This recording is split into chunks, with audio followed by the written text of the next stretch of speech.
और अब बात प्रदूषण की। दिल्ली एनसीआर में लागू हुआ ग्रैब 2। ग्रैब 2 के तहत कई तरह की पाबंदियां लगी। दिल्ली के आनंद विहार और मदर डेयरी का AQI खराब बताया जा रहा है। आज आनंद विहार में 400 के पार रहा है AQI। तो बढ़ते प्रदूषण के चलते ग्रैब 2 लागू किया गया है। दिल्ली एनसीआर में ग्रैब 2 लागू कर दिया गया है। कई तरह की पाबंदियां इसके तहत लगाई गई हैं। दिल्ली के आनंद विहार और मदर डेयरी का AQI सबसे ज्यादा खराब बताया जा रहा है। आज आनंद विहार में AQI 400 के पार रहा।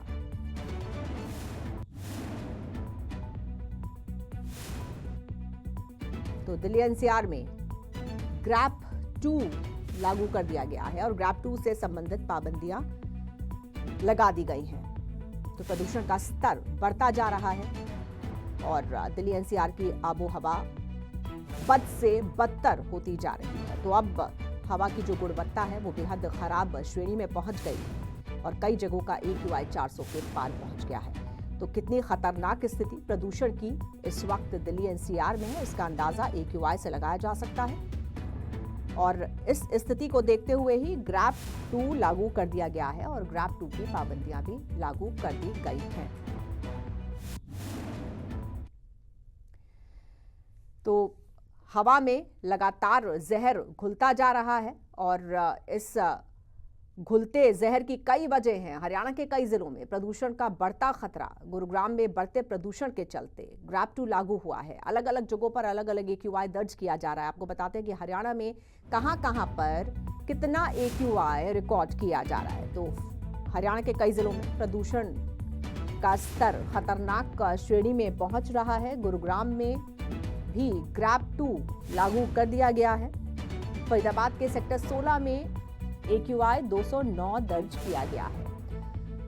जींद में AQI 269 रिकॉर्ड हुआ है। पलवल में 110, रोहतक में 190, बहादुरगढ़ में 265 AQI रिकॉर्ड किया गया है।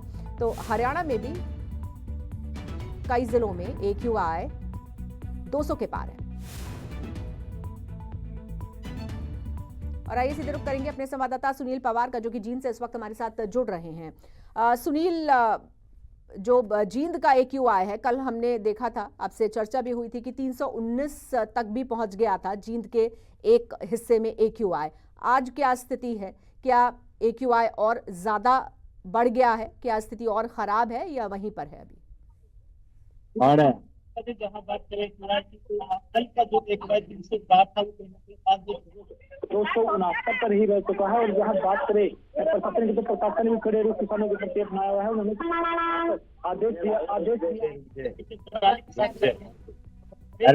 तो कहीं बड़ा एक्शन के खिलाफ लिया जाएगा। और वहीं दूसरी तरफ हरियाणा सरकार दूसरी तरफ काफी बड़ा एक्शन लेते हुए नजर आ रही है। हरियाणा सरकार ने कल ही जो एग्रीकल्चर का डिपार्टमेंट का 24 कर्मचारियों को सस्पेंड करने के आदेश दिए हैं, जिसमें से 2 कर्मचारी वो जींद के भी थे। लेकिन कहीं ना कहीं जो किसान है उनके अंदर अवेयरनेस है और वो अपनी जो पराली को जलाने को लेकर भी कहीं कल किसान अधिकारियों से मिले थे और अधिकारियों को लेकर उनकी एक मीटिंग हुई थी। अधिकारियों को लेकर उन्होंने साफ तौर पर कहा था कि जो पराली जलाने का हमारा जो एक मजबूरी का जो काम है वो है पराली का ज्यादा होना। ऐसे में अगर पराली की संख्या ज्यादा हो, पराली की मात्रा ज्यादा होती है तो हम उसको कहाँ पर लेकर जाए। अगर सरकार का कोई ठोस समाधान निकाले तभी हम एक पराली को कोई समाधान यहाँ से कर सकते हैं। लेकिन ऐसे में सरकार इतनी पराली को लेने से भी मना कर रही है। ऐसे में किसान भी परेशान है और कहीं ना कहीं सरकार भी। ऐसे में वो जो बढ़ता हुआ है, अब बात करें जहरीली गैस की, तो अब वायु के अंदर भी जहरीली गैस हो चुकी है। लोगों को सांस लेने में परेशानी होने लगी है और जो मरीज है वो भी काफी संख्या में बढ़ने लगे हैं। लेकिन ऐसे में